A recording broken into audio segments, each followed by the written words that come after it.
У летні перыяд, як адзначаюць супрацоўнікі дзяржаўаўтаінспекцыі, сітуацыя на дарогах значна абвастраецца, асабліва на тэрыторыі сельскай мясцовасці.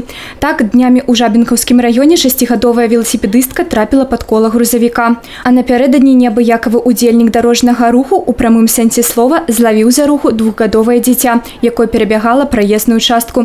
Галоўнае пытанне, якім чынам дзеці апынуліся адні на дарозе. Получается, что двухлетний ребенок успел за 500 метров убежать от места его проживания.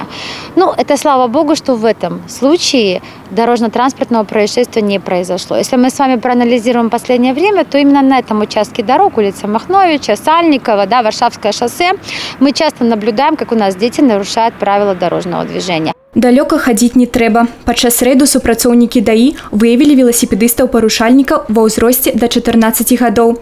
Адзін ехаў па пешаходным пераходзе, другі наогул па праезнай частцы. Хлопцы прызналіся, правілы дарожнага руху ведаюць, у школе расказвалі. Інспектары правялі прафілактычную работу і яшчэ раз нагадалі, як ідзе бяспечна катацца на сваім двухколавым сябры. Это говорит о том, что наши дети постоянно нарушают правила дорожного движения. Самое интересное, мы задавали им вопрос. Сотрудники ГАИ, приходили, работали, рассказывали, как правильно все это делать.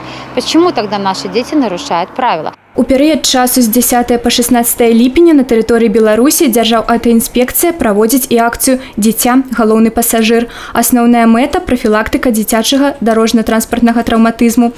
Супрацоўнікі нагадваюць, дзеці ва ўзросце да 12 гадоў павінны перавозіцца з выкарыстаннем дзіцячых утрымліваючых прыстасаванняў. Во-первых, безопасно для детей. Все-таки это наши наследники, мы должны за них переживать и делать все возможное, чтобы сохранить им жизнь во время дорожного движения. Не главное, что когда они в машине находятся, а также и когда они и на дорогах, и где-то играются, и на каких-то детских площадках, и мы должны постоянно за ними следить, ухаживать. Это наша обязанность. У ходзе рэйду па выкананні правілаў перавозкі дзяцей у якасці пасажыраў парушэнняў у брэсцкім рэгіёне адзначана не было. Супрацоўнікі Дзяржаўаўтаінспекцыі спадзяюцца, што падобныя рэйды пераканаюць насельніцтва адказна ставіцца да бяспекі на дарозе. Юлія Сілюк, Уладзімір Казакоў, тэлерадыёкампанія «Брэст».